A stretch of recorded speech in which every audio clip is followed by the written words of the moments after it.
been the toughest thing about playing with LeBron James? I wouldn't say the toughest. That's the answer I was looking for. Oh. That's just the answer I was looking for right there. It's not tough. It should be easy to play with. Luka Dončić recently sat down with Snoop Dogg for what seemed like a casual conversation, but he ended up revealing a major divide in NBA culture. While praising LeBron James for his incredible longevity, Luka casually remarked, "I might not even be able to walk by year 23, laughing, but it was clear he meant it. This wasn't just a joke, it was Luka showing the kind of player he truly is, which stands in contrast to the modern emphasis on longevity. While LeBron celebrates reaching his 23rd season, Luka admits he likely won't last that long, highlighting a championship-first mindset rarely seen today. When Snoop asked him what it's like playing with LeBron, Luka gave him respect, calling it crazy that LeBron is still dominating in year 23, but then reinforced his earlier point.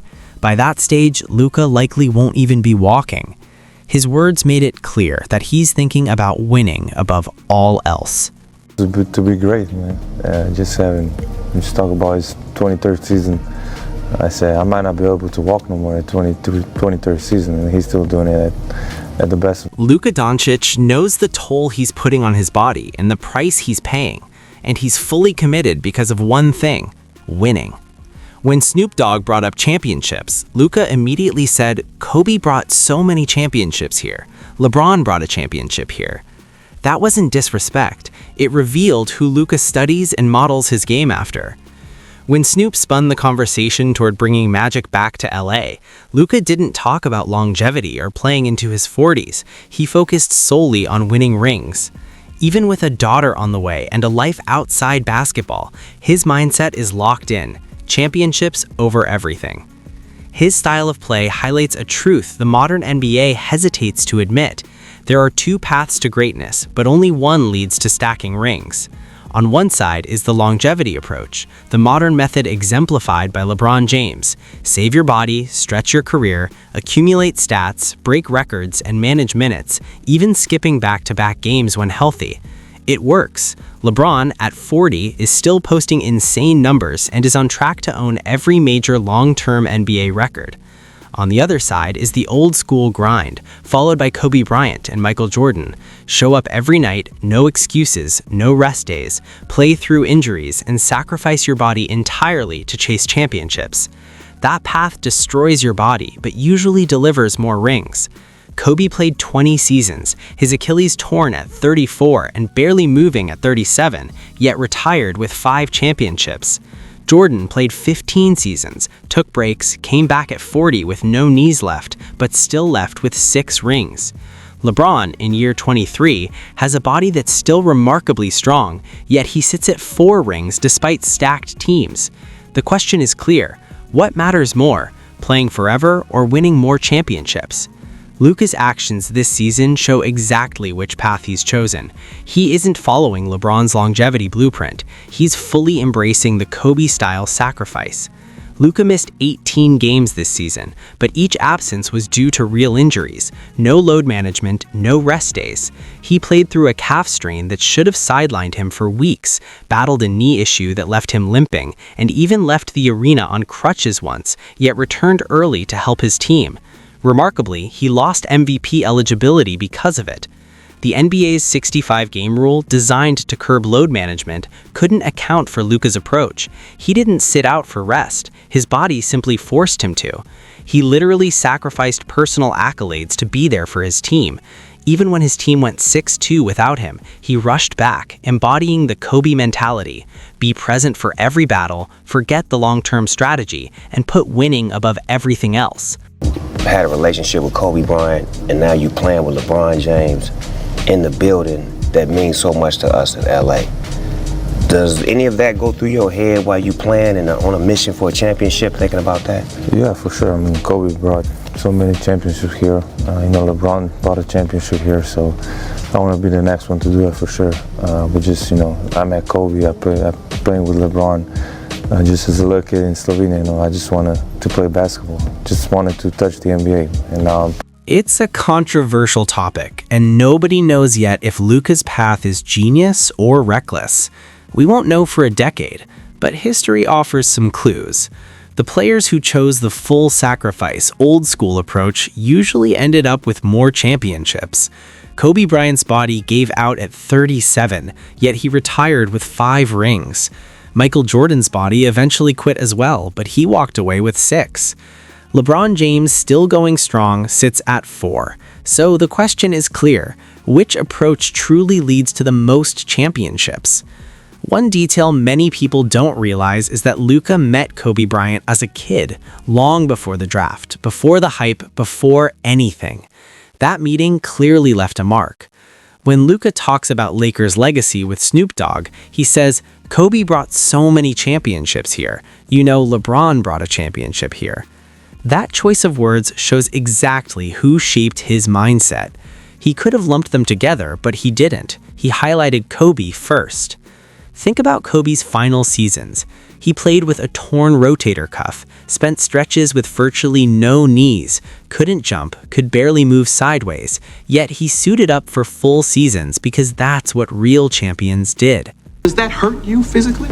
No, because when I play hard all the time. You know, there's no turn it on here, turn it off here. It's just 110% at all times. We come to practice, he's on one leg. Like he was hurt the second year, he was on one leg the whole year and played 82 games. Wow. And so he practiced every day and he played every game on one leg. And so you're like, man, MJ, why don't you just sit up? How can I be the leader of the team and sit out and y'all going through all the crap? I gotta be there. I twist my ankle and I had a teammate, David Greenwood. He says, you know, you twist your ankle, young fella, come over and sit with me. You know, you need to. I said, no, man, I'm trying to make a name for myself. There's no way I can sit. You know, I need to get out there and show what I'm capable of. I want to play. I want to win. I want to. No begging for rest days, no load management. You showed up because your teammates and your fans deserved it. This is where Kobe Bryant and LeBron James split philosophically. Kobe's teammates watched him push his body to the limit for championships, fighting through injuries that should have sidelined him.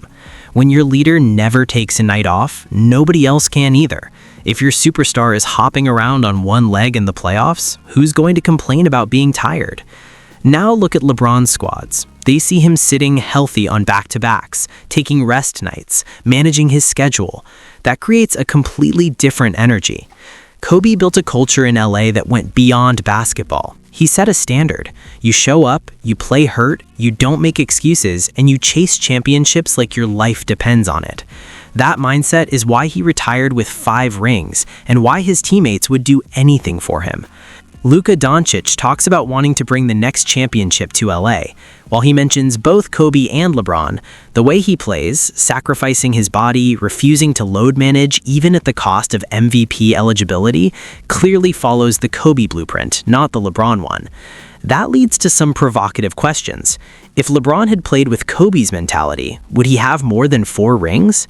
Think about it. LeBron has played alongside Dwayne Wade, Chris Bosh, Kyrie Irving, Kevin Love, and Anthony Davis, stacked squads for most of his career, but he's also taken numerous rest nights and load management games.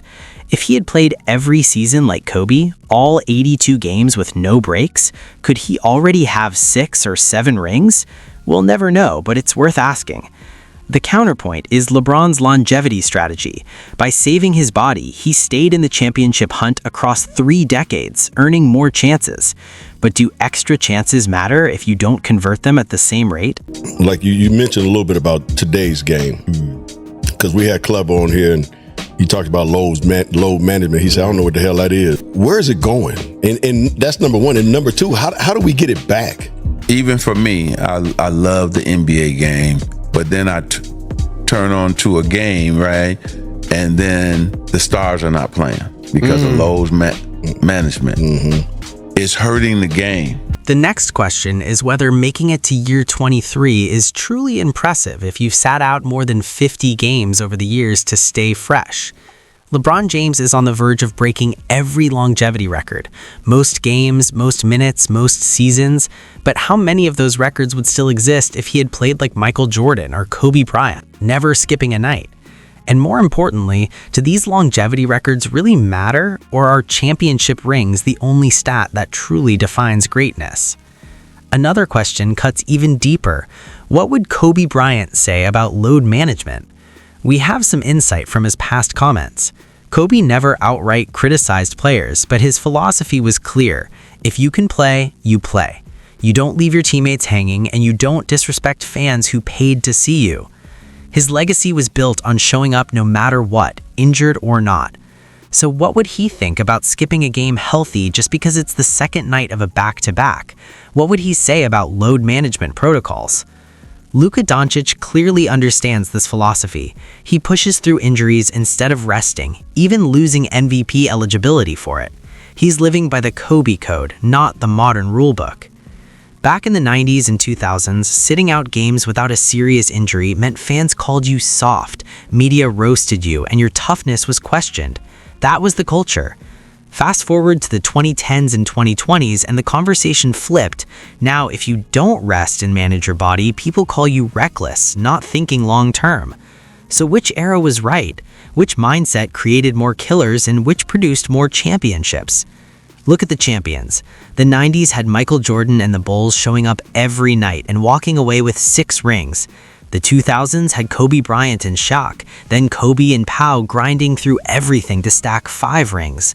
In contrast, recent decades saw teams like the Warriors, Raptors, Bucks, and Nuggets win, but none built dynasties like the Bulls or Lakers, and none of those stars reached the mythical Jordan-Kobe